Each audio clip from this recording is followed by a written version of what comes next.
Hey guys, it's Kevin again, and this is my review for the Knick Season 1, Episode 8, Working Late a Lot. And I was obviously really looking forward to this episode because last week's episode was just amazing. I love last week's episode. I love the twist in last week's episode. I pretty much loved everything that happened with it. And this episode was still really good. It was not as strong as the past two episodes, in my opinion. I thought this episode was really, really good. I was really into this episode. I enjoyed last week's episode more. This was probably the second best episode of the season. I really enjoyed it. I thought this was a fantastic episode. I love where they're going with this show. I love how they started out, but my only issue with this episode, guys, was that it really did not need to be as long as it was. I knew they were trying to tell a lot of stories here, but there were some scenes, a few, dialogue-driven scenes that could have been cut out, in my opinion. That's really my only issue with this episode, was there was a few scenes that I felt could have been cut out a little bit, and, yeah. And, guys, I would have reviewed this, to you guys before, but I didn't have time. If I said that before, I'm sorry, I can't remember if I said that before or not, but, yeah, so let's just get to this review. So at the beginning of the episode, we see Lucy going to John to have sex with him again, and I think she's sort of addicted now, you can just tell. Not only is she addicted to cocaine, she's sort of addicted to sex now, because they don't have sex once, but actually twice in this episode, and I'll get to the second time, of what happens the second time, because something really big happens the second time. First time, not so much, but the second time, and the first time they're just, discussing what's happening. So, yeah, I thought that was an interesting plot, and there really wasn't much to say there. So, except that John and Lucy, they are having that affair, and I'm interested in seeing where that plot goes. So, meanwhile, there is a war in the Philippines, and it's a really bad war in the Philippines, and because of this, wars cost a lot of money. And in my history class, actually, we talk about this, how a lot of times people lose money because of war. And because of this war going on, there's been a cocaine shortage at the Knick, which is not good at all because that's the only way to get the patients to not feel any pain. And, it's been helping them. So it was really cool to see this problem be executed with it. The whole episode's all about people needing money for the Knick because they're losing money. And I thought that was really cool because, again, it shows that wars really cost a lot of money. They do. So the hospital is left with without an important aesthetic, and John, without the stimulant, that's the stimulant that keeps him going. So, yes, this episode, I really love the main plot of this episode. It had to do, basically, with John's withdrawal. It's all about John going through this period of withdrawal. And it was very interesting to see John not have that cocaine because, again, that's sort of the driving force that makes him be able to, I don't want to say, it makes him be able to work better. That's really what he thinks makes him be able to be a really good doctor, is the cocaine. Ever since we've seen the first episode, all he does is take cocaine. There's not one episode that goes by where he does not go to that opium den. Not one episode. So this episode, this is really cool to see him not go to that opium den and get cocaine. He goes to this hospital meeting, and he interrupts a discussion about the cost of the riots and demands to know where they can get the drug. Because, that riot and everything, people are very concerned about the hospital. Some people are actually not coming to the Knick because they think it's dangerous, so I thought that was interesting. But he wants to know where they can get the drug, but it doesn't seem to be available anywhere. No one has cocaine. It's just it's pretty much a dead drug. No one has it. So that was really interesting what happened there. Cornelia and Spate are back on the whole thing of Typhoid Mary. We see that they are going to take her to court and see what happens there, so that was interesting. Cornelia didn't have too much in this episode. Well, she did, but, not anything, cute. Not her confronting her husband. That was not in this episode. So, meanwhile, Sister Harriet is giving the Gallingers an orphan baby. If you remember, she thought that she should give him this baby so that way, Eleanor can stay sane because she's literally freaking out over Lillain dying. And basically, Everett takes the baby into his home and everything. So you think everything's going to be okay there, but we'll get a little bit more to that in a little bit. But meanwhile, John is presenting Algernon's new methods of hernia repair to the New York Surgical Society because they want to try his methods. Because the cocaine, now they don't have it, they need to start from scratch. His cocaine withdrawal, though, is starting to impair him. You can see that he's having a lot of problems here. He's very irritated during a presentation from this guy, Levi Simberg, who is pretty much a rival Jewish doctor. He has this new illuminating intrascope, which is going to allow doctors to look inside their patients before making large incisions. My question is there a way for the Knick to get this? I feel that the Knick is somehow going to get this. You know, I don't know how the hospital's exactly going to get it, but I feel like somehow they're going to try to get this because it seems like something that hospital has that they don't have. So maybe these last 2 episodes, because there's only 2 episodes left of the season, is going to be a showdown between, you know, the hospital versus this rival hospital. I'm looking forward to seeing more about that, definitely. And this is true. It actually was a real thing, so I think that was really interesting. So Bertram approaches John after the meeting. You know, he's approaching him after the meeting. And also, Bertie gives John very specific instructions. He tells John he needs to give him a paper on hernia. You know, he must give him this paper. And this is a very important job, definitely. He needs to give him this paper on hernia. You know, he needs to give him this journal about it. So he needs to have that done, and that's really important for a scene that happens a little bit later in the episode, which I'll talk about. But Bertram then goes to visit John. If you remember, Bertram does not like John. He doesn't like John. He doesn't think he's a good doctor, which honestly John isn't. John was an anti-hero in this episode, definitely. Definitely an anti-hero. So, after the presentation, he urges him to allow Bertie to leave the Knick. He wants him to leave the Knick because he doesn't feel that, you know, Bertie deserves to be there. He feels that Bertie should be at a better hospital because John knows what he's doing, but he doesn't exactly know how to run it, okay? I would agree with that. So, Bertie's telling his father that it isn't just John that's keeping him at the Knick. He's actually in love with Lucy, which is huge, because as we know, Lucy, I don't think has any interest in him anymore, because of the simple fact that she's now, you know, screwing around with John, and she's screwing with John and everything. She's having sex with him, so I don't think that she shows any interest, really, in Bertie as much anymore. So that's going to be interesting. I do like this love triangle, but I like that the show is not portraying it as a love triangle. That's the one thing that I do like that the Knick is doing. That even though we do have this love triangle going on, they're not necessarily portraying it as, you know, a love triangle. You know, they're portraying it more as, oh, these two are in an affair, this guy likes them. There's no Lucy and Bertie are together. There's no Lucy and John are together. It's just that Lucy is so addicted to cocaine right now, and she's, you know, now into it so much because of how innocent she was. You know, this is what I personally think. The reason that Lucy is into John is not because she is in love with him. She's into John because she was so innocent, and when she's with John, it makes her feel less innocent and more risky, and she likes that risky behavior. Because everyone likes to be a little bit risky sometimes, and Lucy likes to be risky. Ultimately, though, I do feel this is going to break her. I really do. Because of what happens, you know, I really feel that that's going to break her, and it's not going to end up well for her in the end.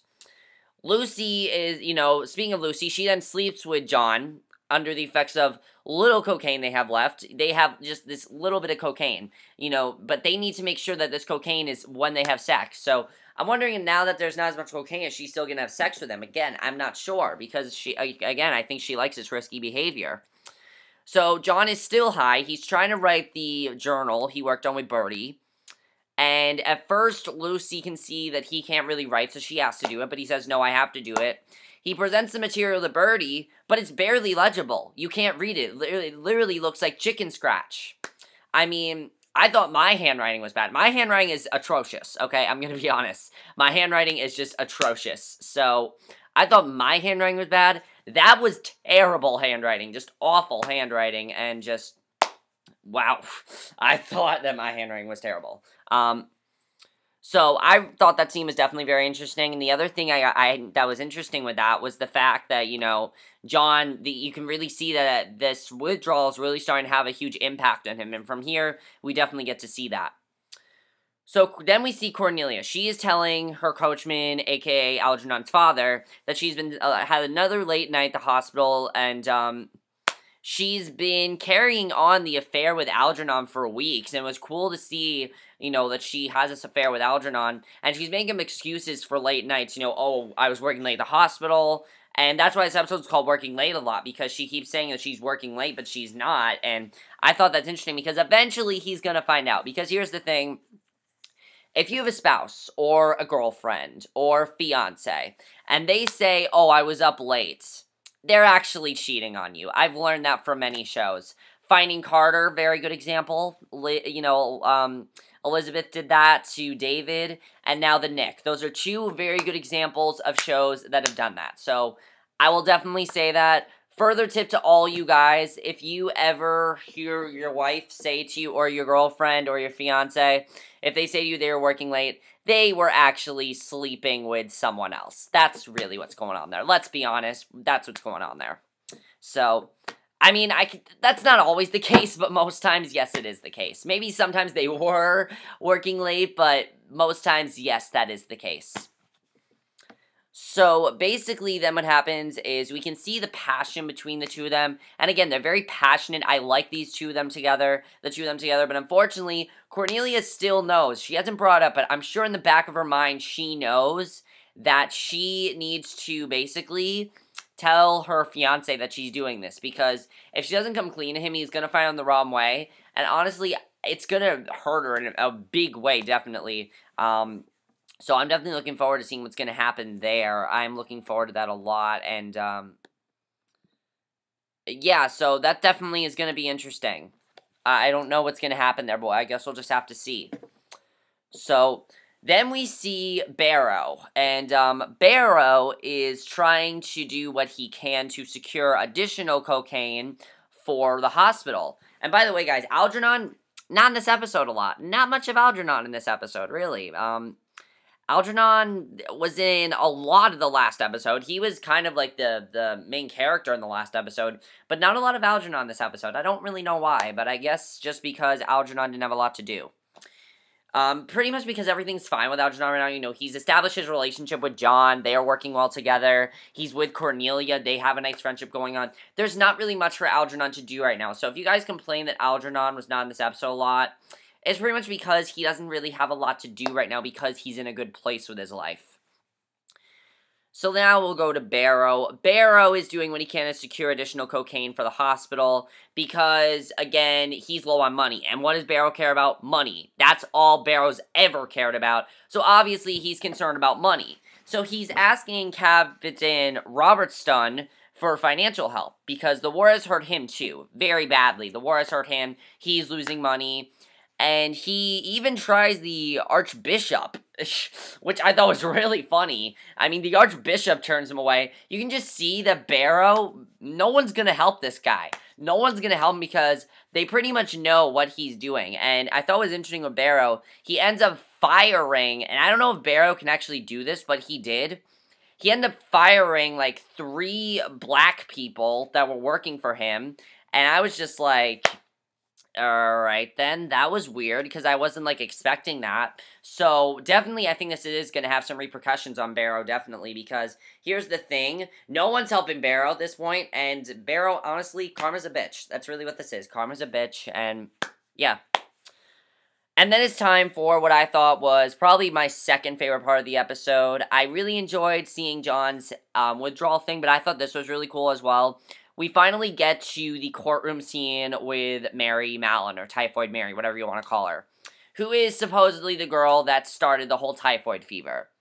She has been petitioning the court to release her from isolation at North Bear Island, and she goes to stand, and she's like, oh, I've been imprisoned, all this bad stuff has happened to me, and she's trying to basically seem like the victim here. You know, she's trying to victimize herself, pretty much, and the thing is, with her victimizing herself, it's just bullshit what she's saying. It pretty much is. Obviously, she's not sick at all, but at the same time, like, Birdie is also trying to inspect her. Birdie's trying to figure out if she's actually telling the truth, and Birdie's testifying that she doesn't need to exhibit the symptoms to carry the disease, which is true. You don't, just because you don't have the disease, you could have been the one that made it, because here's the thing. When you go to a doctor, or something, and they give you a shot, they're actually giving you a little bit of that disease, but it goes away really quickly. So maybe what she did was, there was no shots back then, okay? There were no shots. But maybe what she did was maybe make some sort of mixture of some sorts. Again, we don't really know what her plan is at this point. So I didn't really know what to think right now, if she's telling the truth or what she's doing. But she ends up snapping at the judge, snapping at him, just saying, I would never do such a thing. I was never part of this. And she's just, like, yelling at him constantly. I'm like, all right, then you need to calm down, Mary. And he's not understanding her, so she's actually free to go, which was surprising in my opinion. I was not expecting that, and definitely that was surprising. Again, I was not expecting her to just be able to leave. I thought what was going to happen to her was that she was either going to be imprisoned, or maybe they were going to say, all right, but you're still under investigation. What does end up happening to her is that she's free to go, but she's pretty much now hated by everyone in the town. There's actually a scene where you see someone talking, and they're asking if, their name is Mary, and they say no, and they're saying, that she's sort of like an outlaw now, so it's interesting to see what's going to happen with her character. We'll get to what happens, but meanwhile, John's condition is continuing to deteriorate. It's terrible. Oh, back to, the Gallingers. Everett takes this baby Grace into his house, basically. I didn't talk about what happened here, and now we're going to talk about it. So, Eleanor, though, is still in denial about what happened to her child, because she's knitting a sweater for Lillain, and Everett says, don't you want to help Grace? And she says, who's Grace? So, you can definitely see that Eleanor is definitely having a very hard time letting this death go. Definitely she's having a very hard time with that, and I think that storyline's really interesting, because here's the thing, people deal with grief in many I said this in my Vampire Diaries review, and it's true. People deal with grief in many different ways, and in many ways, Eleanor is acting like how Elena is acting on the Vampire Diaries. She is not coming to the terms with the fact that her baby died, I think the thing is, that was her baby, that was her daughter, she wanted to have a child, and she doesn't want to accept the fact that she's dead, and she doesn't want to raise a child that's actually not legally, well, it is legally hers because she adopted it, but she wants a child that actually is blood related to her. That's what she wants. So, I'm wondering if this is going to lead to maybe Everett going to try to get her pregnant again. I don't know if he's going to try to do that, because her first child died, so maybe he's going to try to get her pregnant. I honestly don't know. I think what they're trying to show here is that she's just going crazy, and I hope for her sake and this child's sake, that everything's going to be good in the end. So then we see Mary, and this was very interesting. I wasn't expecting this, but Mary ends up applying for another job under a different name, and that's when that girl says to her, is your last name Mary? And, basically she's now changing her name. She's going on a job under a different name. But my question is, are we going to see more of this storyline? Because I'm looking forward to seeing what's going to happen there. And if someone finds out she's Mary, she could end up getting fired. So I'm looking forward to seeing that definitely. And then the very end of the episode. This was amazingly well done. Just amazingly well done. Honestly, my main issue with this episode, I liked all the storylines that was going on in it, but I feel like this episode should have just been about John's condition. It would have been so cool if it would have just been John's condition. If it would have focused on just that, I would have been fine with the episode. It would have been probably the best episode of the season. And this was by far Clive Owen's best performance as John, definitely. He just did such a good job in this episode. The way he portrayed his character in this episode, you could see that he was going through withdrawal. Like, his performance, definitely best performance by him so far, in my opinion. At first, I didn't know how to feel about John's character, but after, now that it's been 8 episodes, I really am enjoying his acting. He really is doing a great job on this show, and especially in this next part, in the last, I'd say, this was the last 5 minutes, he really did an amazing job. So, basically, his condition is getting really, really bad. He is supposed to perform an operation on a patient's jaw, who their jaw is, broken or something like that. I don't know exactly what condition they have, but he tries to self-medicate himself with this thing called Stirkine, and it doesn't have the effect, and we see this is sort of just like last week. Remember how last week, it was intercut with one other scene? That's what this episode was, because we see he goes back to the opium den and tries to do that. He tries to perform this on himself, and he ends up having to excuse himself from the procedure, leaving Gallinger and Algernon to finish the job, so that was really big. And he visits the opium den to smoke away his troubles, and yeah, so he is still visiting that opium den, and definitely John is having a lot of problems with withdrawal, which I kind of predicted. I predicted in the second episode that John was going through withdrawal. That's what I said, because if you remember, Lucy was the one that was trying to get him to stop doing this. But now Lucy's addicted to cocaine. She likes the idea of it. So my question is John gonna try to get over this cocaine addiction? Because I think John is starting to realize that he needs to do something about this. I think this episode, makes him realize, oh shit, I gotta do something about my cocaine addiction or I might get, fired or something. That's what I'm thinking John is thinking. Now, I don't know exactly what he's thinking, but I'm thinking that's pretty much what he's thinking in his head right now. This episode, though, was amazing. I loved it. Probably, as I said, the second best episode of the season. Only because last week's episode was just so much more interesting and I liked the storyline more. I was still really into this episode. I thought it was still really good, but there were some things that I didn't like. The beginning of the episode kind of dragged on a little bit. And, the beginning of the episode I thought was actually kind of boring. There was the first, I'd say 5 minutes, I was bored. I was not as into it. So let's talk a little about this episode. So John, with this addiction, as I said, I think I know what's going to happen to him. He's realizing he needs to get over this addiction and just stop with the cocaine. Is there a way to get cocaine back? I don't know, because Barrow's trying to do it and no one's listening to him. So Barrow, honestly, again, I really feel it's karma. What's going to happen with Barrow firing those 2 workers that were black? I don't know what's going to happen there. We'll have to see. Lucy being addicted, do you think that now that there's no cocaine that she's not going to appreciate John as much? Does she really love John, or is she just in love with the fact of drugs? Is that what she's in love with? Is she in love with being risky? That's what I think it is. I think she's in love with the idea of being, this risky behavior and being very rebellious. I think that's what she's into, because she's never really been like that before, so I think that's what she's really into. Lillian, I really hope that, not Lillian, Eleanor, I really hope that Eleanor gets over the fact that Lillian is dead. Come on, your child's dead, move on. You now have this other child to provide for, and she needs to provide for her.